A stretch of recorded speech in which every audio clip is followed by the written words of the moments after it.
I think for me, because I had tried so many times, at the end of the day, I was like, okay, I need to have someone in the team who can do this better than me. And as entrepreneurs, it's hard because we need to be good at everything. Well, as many things as possible. If you don't know where you're going, it doesn't matter which path you take. And if you don't know where you're going, you're just going to take any path at any given point. But if you know exactly where you're going, then you can create that path that you need to go through, right? Or grab a path that has been tested before to achieve those goals. And I think that's very, very important. Community means different things to different people. I think that's probably the first thing that we need to acknowledge. Like, what does community actually mean to you? So let's talk about what's happening in January. FONZI doesn't know. Yeah, I'm excited. No, you're going to be awesome. I'm going to make sure you're going to be awesome. I know. Okay, where are you at your business? Which bit do you really need to focus on? And let's go deep into that. It's for entrepreneurs who are creating content because, as you know, content is profit. So you got to be creating content.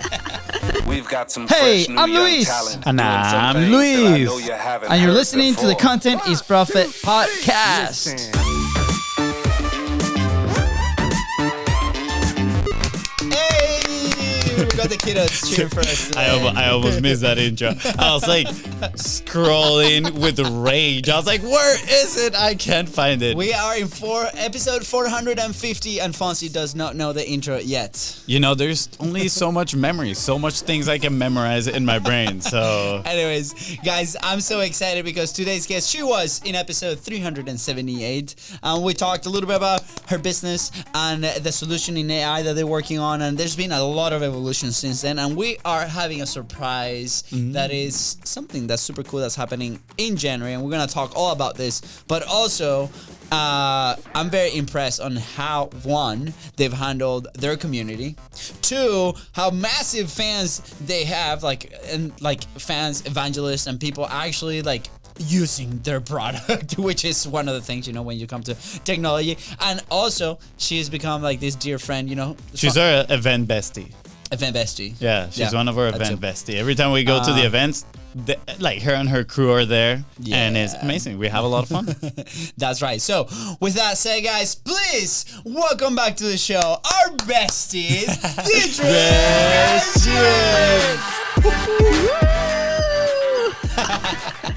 I was like just waiting for what my intro music was going to be. You know, like what were you gonna lay down for me to enter? Yeah, it's been a while since we do custom intros. We're gonna have to. We're gonna have for repeating. You know, maybe that's a perk. Yeah. The guest can kind of like unlock at your fifth. Yes. You know, at your fifth guesting in Content is Profit, you unlock your own custom intro music. I know. I love that. All right, I'm aspiring to that. So 5, you say. So I've got 3 more, and There then we I go. get my own custom intro music. Absolutely. Deidre, I mean, for those who, you know, just met you again, I've cited the episodes 378. We're going to link it right below in the notes. But, you know, tell us a little bit, like, the 3-sentence, like, who you are, what your company, and what are you guys doing today? Yeah, so I am the CEO and co-founder of Capsho, which is an AI-powered content marketer. Essentially, our Capshovians upload their audio or video file, and in under 10 minutes, it creates almost all of their content marketing assets for them. Now, first draft, because as we know, it's AI, and you know, with AI, you've got to make sure that you're on top of what it is that it's creating for you. But yeah, everything from social media posts to emails to show notes and LinkedIn articles and blog posts and identification of clips and quotes. It gives you pretty much everything you need. Content galore. Content galore. I remember, I think we initially, either was the first event or second event that we met in Funnel Hacking Live, and we were walking, right? Like, I think going back after one of the sessions, I'm like, Deidre, like, you guys have like a piece of like the framework that we utilize internally for our content team and different things, and we're kind of discussing that. We're like content nerds. And I was like, imagine this software that, you know, you press a button and, you know, all these clips are done perfectly and all that. And you guys, I think that happened like 2 years ago. And what you guys have now is like so close to it. It's so amazing. Yes. And just recently we did a clipping masterclass in your community, and that was such a fun experience, right? You were like, hey, let's test the product, as in, you know, we give you guys these results of like from like 1 hour interview, where can we find these clips? And then you guys come in and you show like, how do we turn that into video content, right? Or even if there's no video, how can we do something visual? and that was so much fun, right? It's very creative type of deal, and your community was so accommodating, and it was incredible. So I was like, oh my gosh. After that experience, like, this is the type of community that we really want to be involved with and help and support and be connected to. So I want to say thank you for that. And thank you for putting community first, because you can tell, like, the people that are in your community using your software every single day, you guys are super engaging in there, helpful. You guys provide a ton of value and provide different solutions for a lot of people, right? We've learned that in the content journey, there's many stages, right? And really, when the last couple episodes we talked a little bit about community, and it's like, how do we serve them, how do we help them, how do we provide these resources for them to elevate. So for your community, what are some of the things that, maybe some of the biggest challenges? Because we have people that tune in that maybe they're looking into developing their own community. They might have a community already, but they're looking for a way to re-engage. What are some of the things that you've been focusing on this last year? Oh my gosh, that's a loaded question. let me have to answer. Okay, so community means different things to different people. I think that's probably the first thing that we need to acknowledge. Like, what does community actually mean to you? For us, it was, because a community can be like, and we tried so many different things, by the way. So we had a group on Facebook. Yeah. We had, back in the day, we were even on Circle. We were trying all of these different things. We tried like Slack. So there's the channel part of the community. And then there's the actual, like, what do you want to the community to be based around? Because I think that's the thing. It's so seductive to be like, oh yes, we have a community, but we have done so many things that haven't worked, and even now we're still trying to figure it out, to be honest, about what does work and what doesn't. But it actually, because it takes so much out of you, that to build a community, you have to commit like 100%, 110% to it, because it's not one of those things that you can just stand up and it just happens. Yeah. You have to put so much into it. And so for us, we did the whole Facebook group back almost a year ago or something. We had a Facebook group. We had, like a decent amount of people in there. But to be honest, I'm not I'm such a, how do I say this? Like, I'm an introvert. That's part of the reason why, but I'm also like not a huge digital communicator, if that makes sense. Like, my first thought isn't, let me hop on Facebook or Instagram or whatever, and it's not the best way to think about it. Like, everyone should be thinking about, if you're going to be on social media, you've got to be social. Like, that's at the end of the day, the crux of it. But that's not where my mind goes. And so I always struggled with, every time we wanted to build a community, I was like, okay, well, what do I say, or what do I put in there, or what? And I feel stupid sometimes for like posting what I think might be really relevant things. And so that's the thing. I think a lot of it is like, gosh, there's so many things to break down. It's like, what do you want the community to be around? And if it does need to involve you, how do you get out of your own way in terms of building that community? I think for me, because I had tried so many times, at the end of the day, I was like, okay, I need to have someone in the team who can do this better than me, because we know that it's something that we want to focus on, but it's just not my strength. And as entrepreneurs, it's hard because we need to be good at everything, as many things as possible. But sometimes you just also have to kind of go look at yourself and be like, okay, this is probably something that I'm never going to be good at. No matter how hard I try, it's just never going to be the thing that I do. So for us, we had to actually bring someone into the team to actually help us with the community side of it. And so that was a huge help. Yeah. I love it. And then this brings me back to the concept of who versus how, right? Yes. And a lot of entrepreneurs, me included right here, I'm guilty of falling for the how. I love learning how to do everything, and I have a very hard time delegating how to do everything. So, I fall into, let me just take it on, my responsibility. And yeah, there's some things like you mentioned, right? Like, they might be your weaknesses, which for you might be, it's not that intuitive for me to jump on Facebook and do a live or do a class, etc. But there's somebody out there that is their strength, and we can actually find those people to do certain tasks for us. And that is challenging sometimes too. Let go of those. But the value in there is the bandwidth that gets released, because I can't even imagine the pressure that you let go of when you get this person to be, I don't know the name, the title, but the head of community, right, for Capsho. And shout out to Chris, by the way. Yeah, shout out to Chris.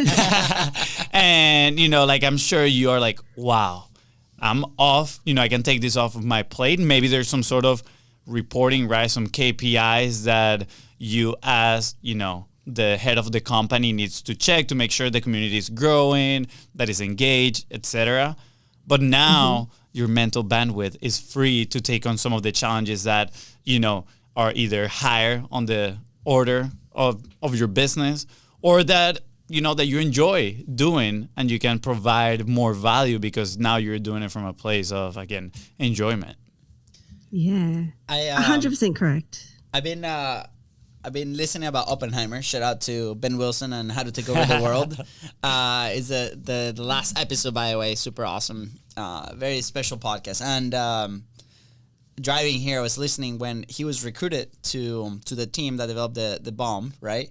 He apparently, like, he was like a top physicist in the world at that point already, and a lot of people were coming to him for either advice or different things, and they were debating to it, is he role like the leader of it, or is he going to be a researcher? And he was really good at being the researcher, but then there was another guy that was like really, really good at being the researcher, but not that good at leading the team, right? So eventually Oppenheimer gets appointed to be the leader, but he's all still doing some of the research, and he starts like developing his leadership skills and becomes better, and he gets to the point that where he has to make a decision where it's like, am I gonna be the researcher or am I actually gonna be the leader?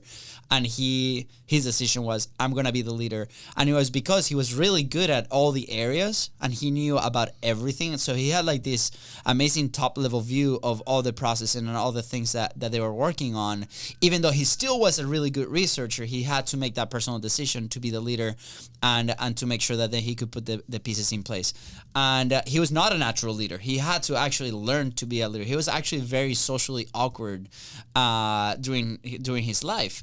And eventually he becomes like this incredible person that guides this project, you know, to develop this asset for the US military. So I think it's super interesting, right? As leaders, you know, this is something that initially when I first started, you know, the company with FONZI, like, we never really think about these things, right? It's like, okay, well, we start a content production agency at that point because we love creating video, we love like equipment, we love to be on the field filming and doing these things, right? And then that evolved into podcasting, and we loved how to do this. And, you know, you develop your own system and your own process, so then you have to teach it to a team. And a lot of people might see this as a challenge, obviously, but then it's like, when do you actually make the decision that you're not going to be attached to the process? And, you know, FONZI came to me the other day and he's like, dude, like, let's get you out of production. I'm still involved in some of the aspects of production, right? And it's like, well, you first, right? And then let's work on me after. And how can we continue to evolve as leaders in this company so we can continue to grow? So I thought that was an interesting take. And just with you, with the company, same thing, right? Like, you guys obviously are a technology company. So I'm curious, did you guys started that journey knowing that, or like, how was your transition doing that? Were you coding? Like, who was coding the thing, and what were some of those initial steps, right? Because a lot of people might be either, you know, in doing their job and then doing the thing, and then they might be looking for their first hire. Remember, a first hire was so hard to make that decision. So I'm curious, like, how do you guys manage that process and that growth as you guys keep growing? Yeah. Oh gosh, it's been all about trial and error. I'm not going to lie. So when we had our very, very first iteration of Capsho, which we launched in December 2021. So a while ago, it was very rudimentary. It wasn't even AI powered. It was more rules based. It was because we knew it was kind of an MVP. All we did at that time was we actually got an agency we just paid them money. They spent 4 to 6 weeks building our MVP product. That was just a thing that we needed to go to market with in terms of to actually assess how viable this was going to be. Yeah. And we went through a little bit of that was the beginning of last year. So from January to March, it was very much like it felt like a grind a little bit because we had this MVP. It wasn't really gaining traction. We were working with a coach at the time, and that was the moment when he was like, well, who are you actually targeting? Because we were like, maybe it's a messaging thing, which is not, we're just not able to attract people with our message. And he was like, well, no, it's actually an audience thing. You're just way too broad. And we might have spoken about this in the last episode that we did. And so when we actually decided to hone in, and we knew that we were onto something because of the traction that we were actually finally getting, we then made our first tech hire. Okay. So that was, so it was, and for some reason we got lucky because the person that we hired was exactly who we needed. Wow. He was, he knew, he was self-taught developer actually, but just loves learning, and he loves researching, and he loves finding the best solutions for what it is that we're trying to bring to life. Since then, we've been building out. So we have 3 people in our tech team. I think we actually maxed out at around 5 at some point. And that was through a process of, as I said, trial and error. Because we're not technical founders, and we have our CTO, our lead developer, is the only person, and he's trying to not only build and maintain Capsho as it was, but also we couldn't it wasn't fair to him to also put on top of that recruiting and vetting and interviewing and doing all those things. So we made a decision to be like, okay, we're going to bring these new developers in. They're on probation, and as non-technical co-founders, we would do what we can best as we can to vet them. But really, it was going to be like trial by fire in a way, like just throw them in, get them to do a project for us. And if they could handle it and do that well, then awesome, they can stay. If not, then we just had to kind of unfortunately churn through them. So that was kind of how we built our tech team. Yeah, I think it definitely needs to be some sort of not previous knowledge to be able to, properly vet these people, right? I mean, me personally on my story has been working with video. I did a lot of editing. And then when the time came to hire editors, I knew what I was looking for. And I think on my end, more importantly, is when they're talking to me and they're sharing why they did certain things or how they're doing certain things, I can think of maybe more efficient ways to do that. Or they're even going to be teaching me things to me, but I can speak the same language. And I think we can both elevate ourselves in there. The other thing that I've heard that we've personally haven't done, but I think it will be interesting in the future as we grow, is you hire in certain positions people from other companies that has already done that you're trying to do, right? So obviously the incentive side of things, it could be challenging in there, right? Like how do you align incentives to bring somebody with such an experience, right, that they can, what people say is a A-type player. I think the conversation is a little bit different there on how do you bring those people into the team. That could definitely be a challenge. Yeah. A lot of it is also, what's the direction of the company? Like what's our mission? Like who do we want to help? And trying to also find those people. So I think part of it is having a lot of conversations online. A lot of the people that we end up working with has been people either from the community that, that we've grown together, or connections and personal connections. And I think that's super, super exciting too, because sometimes as entrepreneurs or even content creators, right, we get in this little bubble of like, this is the way that I do it, and this is my thought process, and I'm going to do it. And then sometimes like we might build these walls and not go outside to different groups and share what we're doing. And by doing that, what's going to happen is a lot of people are going to be interested also. My belief initially was, man, like everybody's doing their own thing. They might not want to be a part of this mission that we're on, so we might have to look somewhere else. And it's been super interesting because we've got a lot of people that reach back out to us, be like, even though they're building their own thing, they might have a life event, and then they'll be like, you know what, maybe this is not for me, but I want to work with somebody that really wants to build something exciting. I just want to be a part of that. So I encourage everybody to look into the communities that you're in, right? Like if you're hiring, your first video editor, or, your team member, or your lead of community, whoever your operators, right? Go back into the communities that you're part of, that you provide value. And those are probably the closest ones because they're already familiar with your network. So I'm stoked. Now, Deirdre, the last 2 years, the last 2 years have been crazy, right? In the technology side, a lot has moved things forward. So, in a general sense, you guys are AI powered tool. There's a ton of AI powered tools, and I think, we like to tinker a ton with a ton of stuff. So we're like, play with this and play with this. Our Instagram feeds are full of like shared like reels of like these new tech tools that are coming up every single day. No, I skip them so fast. I'm like, I don't want to know. I don't want to know. It's like, focus mode. What are you guys doing to cut through that noise, right? There's so much out there. Yes.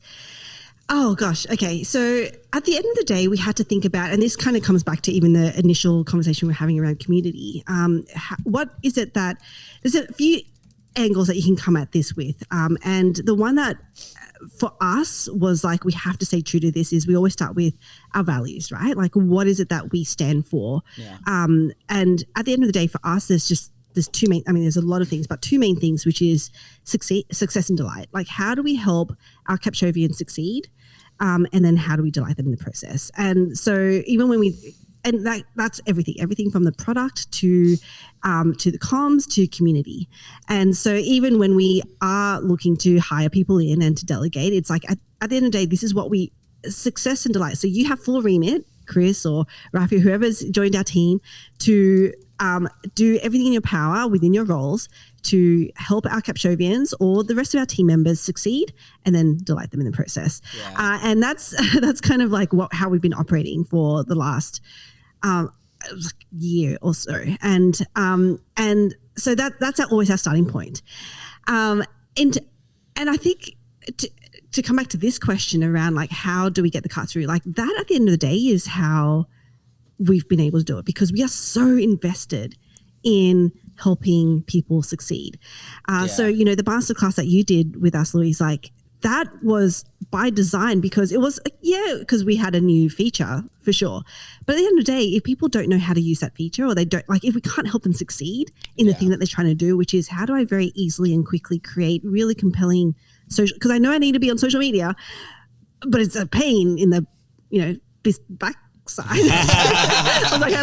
That's why companies like ours exist, just saying. Yeah, exactly, right? Yeah.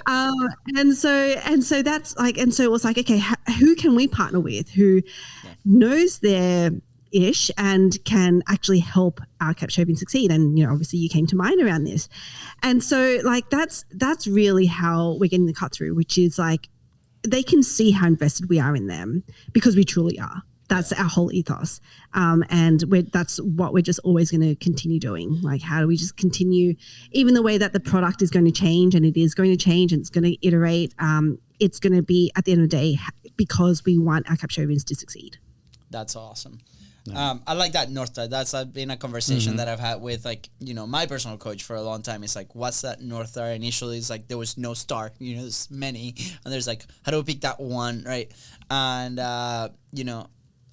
as a personal development journey as well, like building something like this is really interesting because you start peeling off these layers, either from your team or yourself, where do we truly believe in what we're doing, right?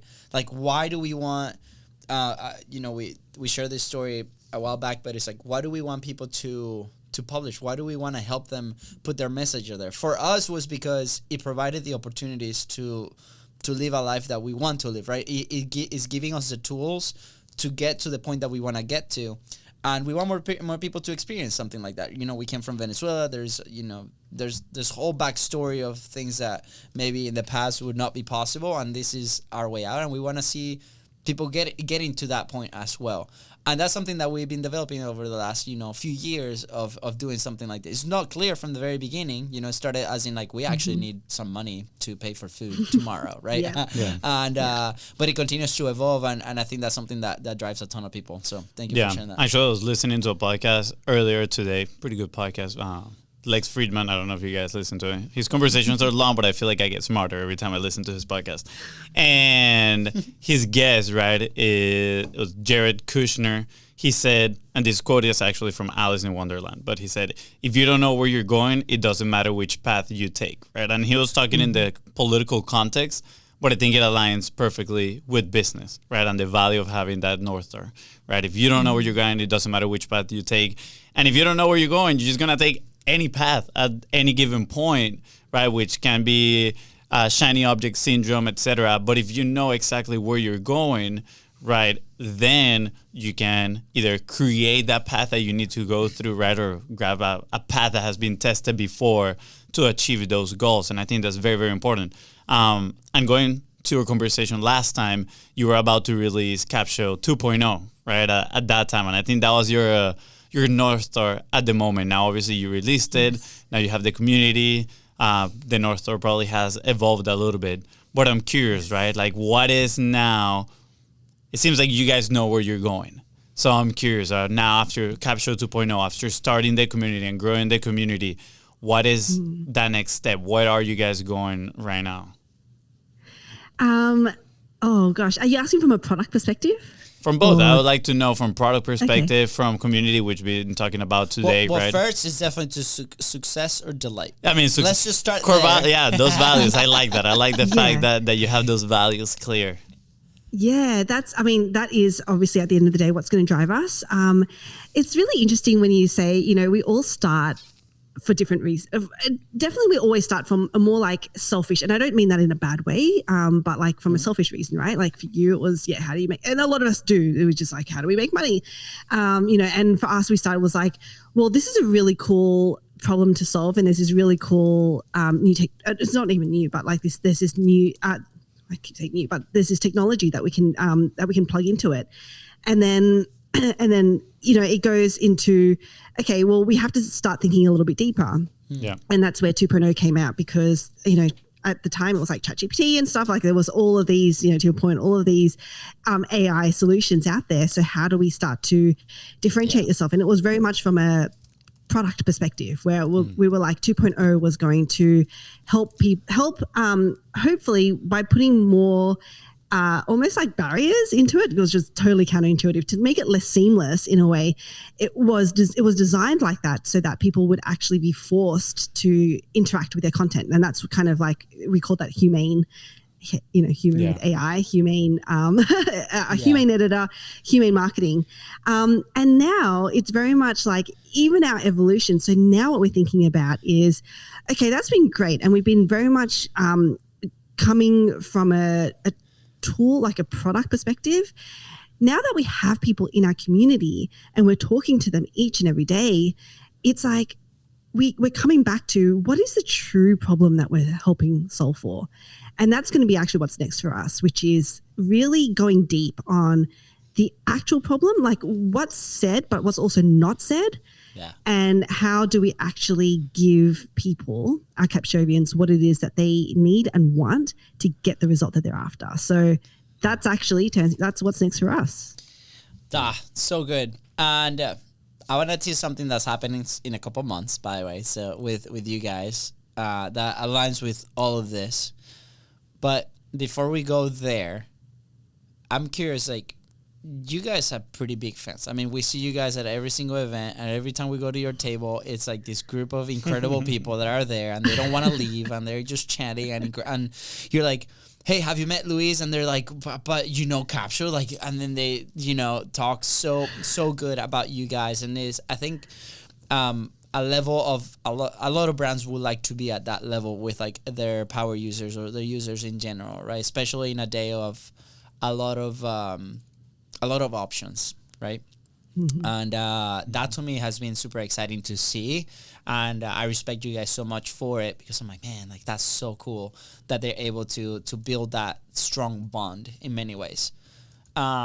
But before you get to that, right, and you wow them with your product and your service and like your community and the other people in there, you gotta get them through the door. So I'm very curious, like, what has been some of the most effective ways that you guys have been able to market to people and actually get them using your software? A lot of people are like, wow, well, that's great in community, but if I don't have a community, right, if I don't have somebody using my product and getting that feedback, will you be open to share some of that?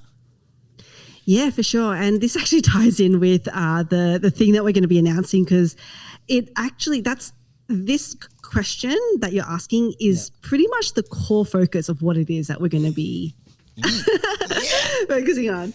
And so the quick answer to what it is, the way that I like to think about it, I call it the traffic pyramid. And this is what I always come back to go what are we doing and are we doing it effectively? And so I'll just quickly run through it. So the bottom is just what I call passive organic marketing. And that's just the content creation, right? That's just like, let's just turn the microphone on, let's just turn the video on and just record.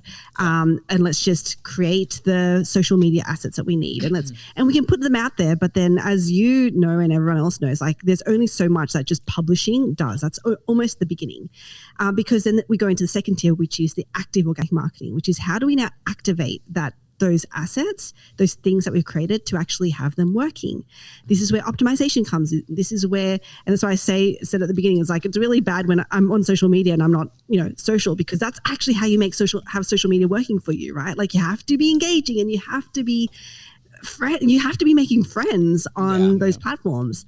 And so that's the second tier. And you guys are really, really great at this, which is why I invited you to be part of this thing that we're going to be doing in January. And then the third tier is what I call leveraging other people's audiences, which is how do you do things like this? Like how do you leverage podcasts, or how do you leverage platforms that you create yourself as well? Because we create a lot of platforms to basically give. And with that giving is how we're also going to get, because that's just how the world works, right? Like you give and you get. And so when I look at that, I just always hone in on, are we doing things the most effectively in those three areas? And that's to answer your question, that's how we've grown Capsho. And that's how from that traffic pyramid, that's how we've gotten people, we've bridged them into things like our email list, things like our community, things like our actual product. That's really what we've done. So cool. So let's talk about what's happening in January. FONZI doesn't know. I know, excited. I'm here like watching my watch. Like, are we gonna run out of time before we actually get to this part? I mean, this is a pretty big deal, right? When you approached, me, you were like, oh my god, like we were so excited. At the same time, we were so nervous, right? This is the first time that we're gonna be doing something like this. So tell us all about it, Deidre, and then I'll add some of the comments on my end. So I am so excited because Luis is going to be a speaker at our first ever Capshovians Live. Let's go! Wow. I know. FONZI didn't make the cut. Just want to put that out there. He was hard to catch. What can I say? I know. Deidre, I know you didn't want to tell anybody that I was actually the keynote. No, kidding. I'm kidding. You're the keynote in the other event at the other stage. So it's super cool. So basically, we again, and this is why community is so important to us, because we were like, all right, we're doing a ton of things virtually that we can get people, in, and we actually got feedback that were like, you're giving too much value that is almost overwhelming. And so we're like, oh, okay, right. How do we kind of not only scale that back, but also create a place where we could go deep and actually help set people up with the roadmap, the playbook that they need to actually create success. And so that was really the genesis of Capshovians Live. It's a 2-day event in Orlando, Jan 23rd and 24th. Of 2024, and we have 12 expert speakers, but it's not kind of one of those events where you go and choose a track and you can, there's one stage, and it literally goes into my strategy. So there's one strategy, and then each of the speakers will actually talk about going deep into one specific component of that strategy. And it's not to say that everyone is going to do exactly everything that it's going to be like, okay, where are you at your business? Which bit do you really need to focus on? And let's go for that person. Let's go deep into that. So it's really cool. It's for entrepreneurs who are creating content, because that, as you know, content is profit. So you've got to be creating content. But really, it's like, how do we help these entrepreneurs grow their traffic? How do they get grown audience, how do they bridge that audience into a place that they can leverage, because we need to think about building assets in our business. And that comes down to leverage. And so we're going to be talking about that and what those places are and how you do that. And then how do you actually monetize and build a community around that audience. I'm so That's exciting. stoked. I mean, I'm very honored. Also, I'm going to put it out there. I'm super nervous. I want to perform. I want to be like so good, right? And in part, it's like you guys have been incredible in allowing us to be part of your community and giving us a chance to do something like this. But I'm also very excited for the people that are going to attend this event in Orlando. I'm stoked. I mean, for those that are listening, you know, we're in Jacksonville, Florida. We're about a couple hours away from Orlando. So if you're listening here, if you're part of our studio, you're more than welcome, right? We're going to be reaching out to you and letting you know how can you get those tickets. If you're so interested, let us know as well. Send us a DM. But also, we've been in so many events, and to the point that there's been some events that have been really useful in the past, but then they become so overwhelming once you know, kind of like the direction that you want to go, and then you're like, man, maybe that's not the event I really want to go at this time, because I get more confused that, actually find a real direction. And when you came to us and you were like, hey, this is really what we're planning to do, I feel super identified with that, because we're like, this is exactly what, Luis needed a couple years back to continue on like that straight path of, progress and momentum and actionable, items that we can actually put into effect like that same day, right? Not so long ago, a big event that we've been big fans of. We invested a lot of money to go to these events. It was the first year that we decided, hey, we're actually not going to go to this, because it can get really overwhelming and confusing, and it felt great, Yeah, and I need a breather. FONZI needed a breather, yeah. You were up in Virginia at that point, right? I think. I know, having a breather, and it felt nice. Yeah. So I'm excited for this, because for the people that you really want to help, I think this is going to be useful, and it's going to give them a roadmap of, hey, this is the actual steps to move forward and create that momentum in their business. Yes. So I'm super stoked. Thank you again for allowing us to be part of that. Yeah, I'm excited. No, you're going to be awesome. I'm going to make sure you're going to be awesome. I know. We could talk about all the behind the scenes. I know. If I'll clip this part of the conversation, and when I see him slacking, I'll randomly play it in front of him, like, whoops, and he'll be like, oh my gosh, this is my commitment. Deidre, you'll be my nightmares and everything. No, I'm kidding. By the way, I've been like working out like crazy, because I want to be looking good. When I'm out there. Yeah, let's go. Wait, what type of show are we talking about? Are we still talking about like the business event? I don't want to be wearing a large t-shirt. I want to be wearing a medium t-shirt and looking good. Let's go. No, I'm kidding. Good stuff. Hey, that's part of it. You feel good, you do good, right? So if you feel good, you're gonna perform on stage. Fun fact: the U.S. Army, and in every branch, they're allowed one cosmetic surgery per soldier. So, and it's because of that concept. If you look good, you feel good. And it's either you or your spouse. So, which is crazy. I learned that this morning. That's interesting. I mean, not that I care that much about it, but I'm like, it's like, do they get like fake abs? No. I mean, for well, the example I saw, it was the women, they wanted, some enhancements in their breast area. So, that's what they did. But if you look good, you feel good, and you do good, right? Interesting. Definitely a topic of conversation. Deidre, I've had a question in my mind since you said the date of the event, and I'm curious. This doesn't really apply as much about like, the value Capsho is going to deliver during that event. My mind right now is mostly going to why you're doing it on those dates. And I'm just curious, because I think it's a valuable strategy. My mind goes back to when we went to our first Funnel Hiking Live, actually. This was like, 5 years ago. And that year, our mentor had an event like the day before the main event of Florida, of Funnel Hiking Live, right? And it was at the hotel, like, next to the main hotel where the event was. And we didn't realize that it was such a smart move, because, people didn't really have to travel for their event, but they were like, oh, I'm already here.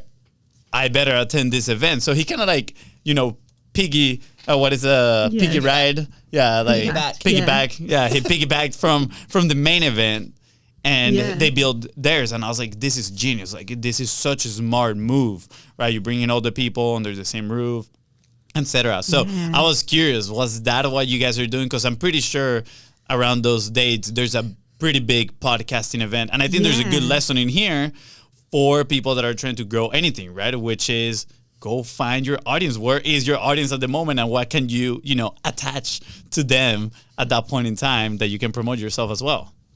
Yeah, for sure. Yes, that's a good point. So Podfest is happening Jan 25th to 28th. So literally our event is going to be the 2 days before Podfest.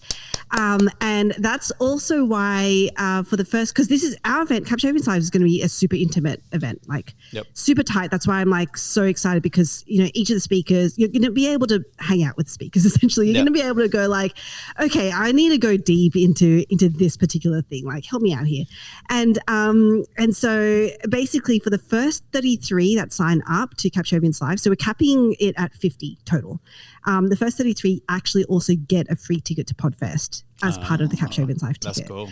And so it was totally by design because we're supporters of Podfest anyway, regardless. But it just made sense to be like, well, hey, we're going to be in the area anyway. Let's put our event here. Let's also have people come to Podfest who were at Capsho Live because then they can tell everyone else how awesome Capsho Live was. Absolutely. I think that is such a big brain move. I'm not gonna lie. It is amazing. It's only the second time I've seen it. And honestly, I've knew obviously about it because we experienced it, but I never valued it the same as I'm valuing it now because of you sharing that you guys are gonna do it. And I think it's such a genius move. On my mind, it's already going like, let's partner for the next podcast movement, whatever is going to go and have an event together, right? Yeah. My brother can do the talking. He can be on stage. He can be the famous one. I'm okay with that. As long as you get, good film and capture my good angles, we're good. I'm just going to say that presentation, you're going to have to practice it a few times. It needs my self-approval before you go out there, know. Fun fact, as we wrap up for today, every time we go to speak at an event, I'm like, hey, I got this presentation. I got it down, and FONZI is like, he's never heard of it. Like the first time that he hears the presentation is like when I actually deliver it. So like his nerves are through the roof. For like the last 5 years, it's been like that. But I always deliver, and he comes up, but bro, that was good. That was actually really good. So it's okay. We can practice it. Yeah. I'll practice it with you. Practice makes perfect. But Deidre, where can people go to get these tickets? Yes, capshovianslive.com. Go there, grab your ticket now. We're still on early bird pricing, so it's going to be packed with value and also packed with swag. We're already thinking about all the swag that we're going to be. I know. It's going to be so much fun. And you'll be able to hang out with Luis and Fonzie both in person. Yeah, I'll be there in a corner, resenting my brother. No, I'm kidding. And his fame. That's a week before his birthday, so you better give him a pat in the back. But I see here you got a few familiar faces. That's really cool. Some of these people have been in Content is Profit. That's pretty awesome. Oh, yeah. So capshovianslive.com, guys. We're going to leave the link right below in the description. Also, you could have sent a picture with color. Yours is the only one that's black and white in there. I'm different like that. You're like, who's that guy? But anyways, guys, the link is right below. All you got to do is scroll down, click it. If you have any questions, don't hesitate to reach out. Send us a DM, send us a message in whatever platform. It's us in there. And Deidre, it's so awesome. I'm so glad that we were able to catch up for episode 450. Let's go. Official 450. Let's go. You got a nice number in there. Yeah, it's a good number. Do you have anything else that you want to share with us before we head out? No, I think I'm just excited. I'm really, really looking forward to seeing people from this community at Capsho Live as well. We're going to have a ton of fun, and we're just gonna rock it. Yeah, let's go. FONZI, anything else? No, I appreciate you, your friendship, even though I know I disappear at times, but I just want to make sure that you know that I value you guys and that the brownies that, your husband makes are delicious. That was so good. Yeah. We were like eating 5 of them before the plane last time. We were like, eat them all. They're so good. Yeah. Are you going to have some of those brownies in the event? Just saying. We may. You may throw them as an early bird, offer.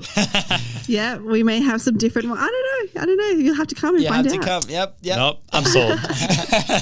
Guys, with that said, thank you so much for tuning to the Content Profit Podcast. Go ahead and follow the show in your favorite podcasting platform and social media at BIZBROS Co. That is right. I'm Deidre here, helping move one step closer towards your goal. Please don't forget to share this episode and leave a 5-star review. And don't forget to go to capshovianslive.com and get your tickets now. All right, see ya. Bye, guys.